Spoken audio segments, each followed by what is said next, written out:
Assalamualaikum warahmatullahi wabarakatuh.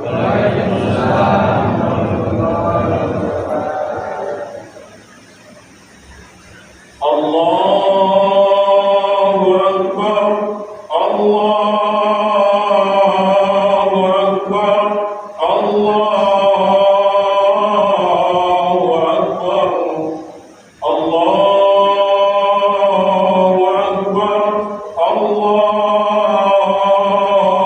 Akbar,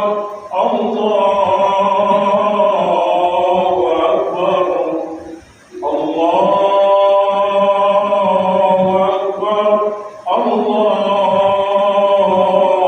Akbar, Allahu Akbar, Allahu Akbar kabira, walhamdulillahi katsira, wa subhanallahi bukratan wa asila.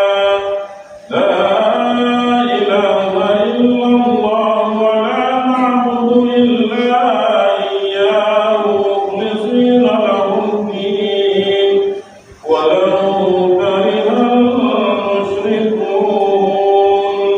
La ilaha illallah wahdahu sadaqa wa'dahu wa nasara 'abdahu wa a'azza jundahu wa adama al-'adhaba wahdahu. La ilaha illallah wallahu akbar, Allahu akbar walillahil hamd. Alhamdulillahilladzi faddala 'asra dzil-hijjati bitad'ifi ujuril ibadat.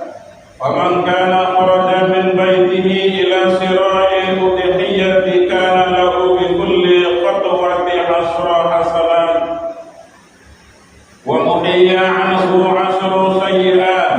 Asyhadu an la ilaha illallah wahdahu la syarika lah wa asyhadu anna Muhammadan 'abduhu wa rasuluh. Allahumma shalli wa sallim wa barik ala sayyidina Muhammad wa ala ali sayyidina Muhammad. Amma ba'd, fa ya ibadallah, ittaqullaha haqqa tuqatih wa la tamutunna illa wa antum muslimun. Allahu akbar, Allahu akbar, Allahu akbar, walillahil hamd. Saudara-saudara kaum muslimin dan muslimat yang dimuliakan oleh Allah, alhamdulillah pada pagi hari ini kita bisa menyelenggarakan sholat Idul Adha dengan bahagia sesuai dengan namanya, yaitu hari raya kurban. Maka pada tanggal 10 Zulhijjah sampai dengan 3 hari berikutnya yang disebut sebagai hari tasyrik, marilah kita mendekatkan diri kepada Allah Subhanahu wa taala dengan jalan menyembelih hewan kurban dan membagi-bagikannya sebagai amal sosial kepada yang membutuhkan. Salawat dan salam mari sama-sama kita kirimkan kepada junjungan Nabi besar kita Muhammad sallallahu alaihi wasallam. Syafaat beliau tentu sangat kita harapkan di hari yang la yanfa'u malun wala banun illa man atallaha bi qalbin salim. Pada hari di mana tidak lagi berguna anak dan harta, tidak ada manfaat pangkat dan jabatan yang kita miliki hari ini, kecuali nanti kita akan menghadap Allah bi qalbin salim, dengan hati yang sejahtera, hati yang selalu tunduk dan patuh terhadap apa yang sudah menjadi ketetapan Allah Subhanahu wa taala. Selain itu, tentunya ibadah kurban, penyembelihan hewan kurban ini sebagai wujud dari rasa syukur kita atas segala nikmat yang dikaruniakan oleh Allah kepada kita semua, sebagaimana perintah Allah yang termuat dalam surah Al-Kautsar. A'udzubillahi minasyaitonir rajim. Bismillahirrahmanirrahim. Inna a'tainakal kautsar fasholli lirabbika wanhar inna syani'aka huwal abtar. Sungguh kata Allah, kami telah memberimu Muhammad nikmat yang banyak, maka laksanakanlah sholat karena Tuhanmu dan berkurbanlah sebagai ibadah dan mendekatkan diri kepada Allah. Sungguh orang-orang yang membencimu dialah yang terputus dari rahmat Allah Subhanahu wa taala. Berbahagialah mereka yang mampu beribadah korban. Sebab ini adalah anugerah istimewa di mana kebaikan ini telah menjadi saksi di hari kiamat. Seperti apa yang telah Nabi Muhammad SAW jelaskan dari hadis Aisyah, Rasulullah SAW bersabda, tidaklah pada hari nahar manusia beramal suatu amalan yang lebih dicintai oleh Allah Subhanahu wa taala daripada mengalirkan darah dari hewan kurban. Ia akan datang pada hari kiamat dengan tanduk, kuku, rambut hewan kurban tersebut, dan sesungguhnya darah tersebut akan sampai kepada Allah Subhanahu wa taala. Darah tersebut akan sampai kepada ridho Allah Subhanahu wa taala sebelum tetesan darah tersebut jatuh ke bumi. Maka bersihkanlah jiwa kalian dengan berkorban. Hadis yang diriwayatkan oleh Ibnu Majah. Allahu Akbar, Allahu Akbar, Allahu Akbar, walillahil hamd. Kurban adalah peristiwa monumental yang selain memiliki nilai sejarah, juga mengandung nilai ibadah dan hikmah. Seorang Rasul yang diperintahkan oleh Allah Subhanahu wa taala menyembelih anak kesayangannya sebagai wujud ketaatan seorang hamba kepada Tuhannya. Dalam hal ini, selain memiliki nilai ibadah, kurban yang dilaksanakan setiap bulan Dzulhijjah juga memiliki dimensi sosial, yaitu semua bergotong royong membantu prosesi penyembelihan hewan sekaligus mendistribusikannya. Selain itu, mereka yang mampu juga melaksanakan ibadah ini sebagai bentuk kepedulian juga terhadap sesama, sebagai bagian dari ajaran agama. Ada beberapa nilai pendidikan yang bisa kita petik dari peristiwa yang dijalani oleh Nabi Ibrahim dan Nabi Ismail alaihissalam sebagaimana berikut. Yang pertama, menjalani perilaku sabar. Ibadah korban merupakan ajaran bagaimana membentuk kita memiliki nilai-nilai korban. Nabiullah Ibrahim alaihissalam sudah berpuluh tahun menikah, namun belum dikaruniai putra.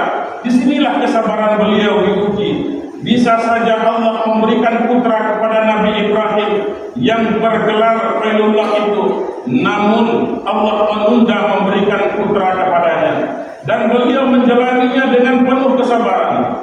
Inilah di antara akhlak yang dicontohkan oleh Nabiullah Ibrahim alaihissalam, yaitu menjalani ketentuan Allah dengan penuh kesabaran dan mengharapkan ketakwaan. Oleh karena itu, sebagai manusia, seringkali kita terburu-buru berprasangka buruk kepada Allah Subhanahu wa taala atas yang menimpa kita, padahal kita belum tahu kejutan apa atau bahkan hikmah apa atas apa yang digariskan oleh Allah Subhanahu wa taala kepada kita. Maka sebagai makhluk Allah Subhanahu wa taala, kita harus senantiasa berprasangka baik kepada Allah Subhanahu wa taala. Sebab sebagaimana hadis qudsi yang disabdakan oleh baginda Rasulullah sallallahu alaihi wasallam bahwa Allah akan sesuai dengan prasangkaan kita kepadanya.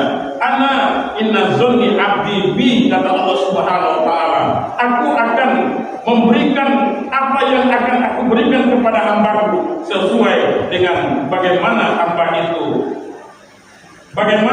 itu berprasangka kepadanya.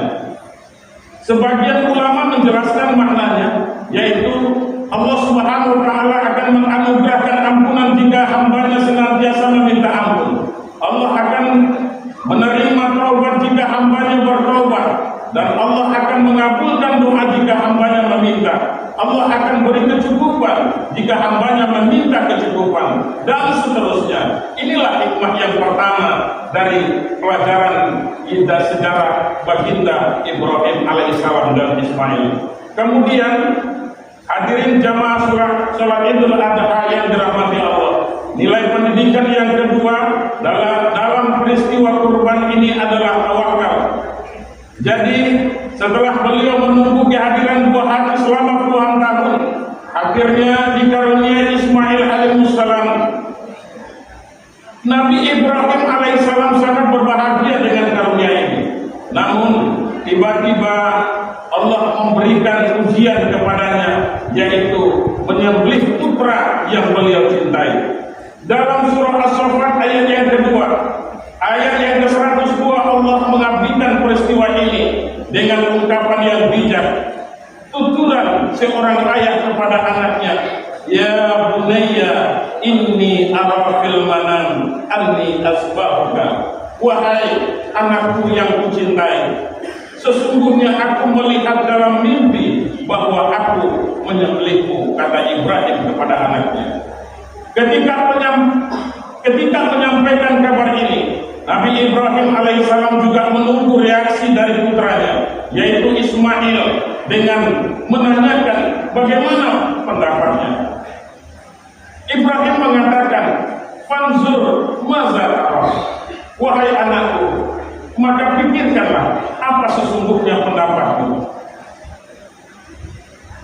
Ayat ini mengajarkan kepada kita, apabila dalam menentukan keputusan penting yang berkaitan dengan buah hati, kita juga memberikan peluang kepadanya untuk berpendapat. Ketika sang ayah memberikan pertanyaan tersebut, maka Ismail alaihissalam menjawabnya dengan penuh kepastian.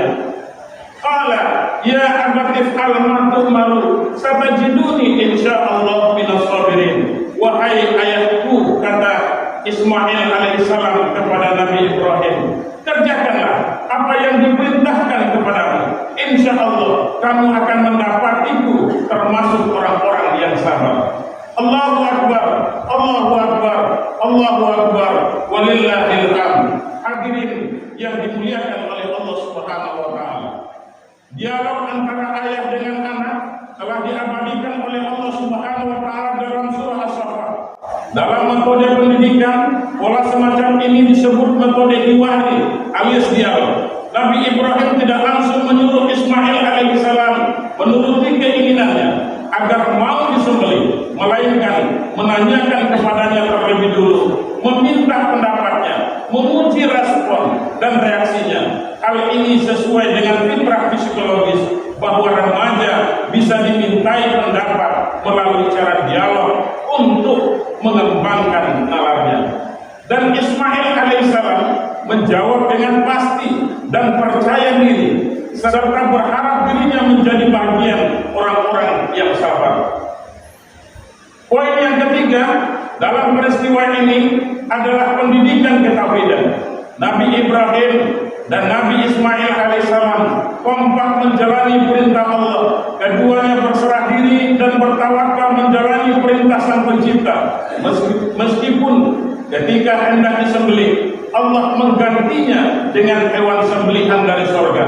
Pelajaran yang bisa kita petik dari peristiwa ini adalah pentingnya menanamkan ketauhidan kepada keluarga. Seorang ayah yang memiliki karakter kuat dan ketauhidan yang kokoh akan bisa mendidik anaknya dengan baik dalam hal kecintaan kepada Allah dan mentaati perintahnya serta menjauhi larangannya. Jika dirinya terlebih dahulu memberikan contoh yang konkret, Nabi Ibrahim telah memberikan contoh, dan Nabi Ismail pun tidak ragu melaksanakan perintah ayahnya. Sebagai seorang nabi, sebagai seorang ayah, Nabi Ibrahim memberikan contoh bagaimana ketaatan kepada Allah harus didahulukan daripada kecintaan terhadap anak. Sebagai seorang yang beriman, beliau menjalani ujian dengan baik, tidak ada gugatan kepadanya. Mengapa harus menyembelih putra yang telah dinantikan? Bagaimana bisa Allah memerintahkan hal ini?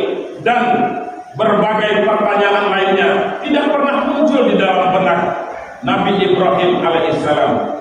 Yang dilakukan oleh beliau adalah menjalankan perintah Allah, berserah diri kepada Allah untuk meraih ridho dari Allah Subhanahu wa taala. Sebab beliau sadar sebagai hanifah muslimah alias seorang yang sadar diri tunduk kepada Allah Subhanahu wa taala dan menjalani ketentuan Allah. Sedangkan sebagai seorang anak Ismail alaihissalam mematuhi perintah dari ayahnya sebagai wujud bakti seorang anak dan sebagai ungkapan ketaatan seorang hamba kepada Allah Subhanahu wa taala. Hadirin, jamaah sholat Idul Adha yang dimuliakan oleh Allah Subhanahu wa taala. Ibadah korban yang kita lakukan tentunya untuk membuktikan rasa kesyukuran kita kepada Allah Subhanahu wa taala.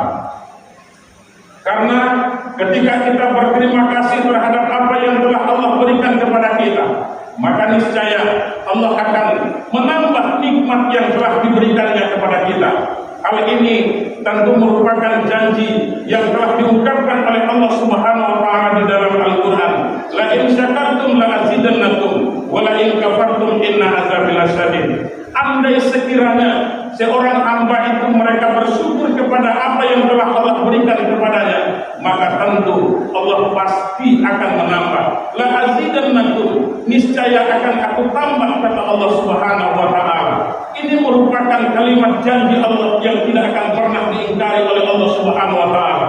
Oleh karena itu, kalau Allah mengingkari janji yang telah terucap di dalam Al-Qur'an, berarti Allah tidak lebih mulia daripada yang diciptakannya. Itu makanya Allah Subhanahu wa taala mempunyai sifat bahwa Allah Subhanahu wa taala itu berbeda dengan hamba. Mukhalafatu lil hawadits. Allahu Akbar, Allahu Akbar, Allahu Akbar, walillahil hamd. Mudah-mudahan khutbah yang sangat singkat ini dapat memberikan renungan bagi kita semua agar tercipta solidaritas antara sesama umat beragama dan antar umat beragama tercipta kerukunannya. Demikianlah di antara hikmah peristiwa kurban yang dijalani oleh Nabi Ibrahim dan Nabi Ismail alaihissalam. Semoga kita bisa memetik pelajaran dari khutbah yang saya sampaikan ini, dan semoga kita semua bisa melaksanakan beberapa hikmah pendidikan yang telah disampaikan di dalam khutbah yang sangat singkat ini. A'udzubillahi minasyaitonirrajim. Bismillahirrahmanirrahim. Inna a'tainakal kautsar fasholli li rabbika wanhar inna syani'aka wal abtar. Barakallahu li wa lakum fil Qur'anil azim wa nafa'ani wa iyyakum bima fihi minal ayati wal dhikril hakim wa taqabbal minni wa minkum tilawatahu innahu huwas samii'ul 'aliim.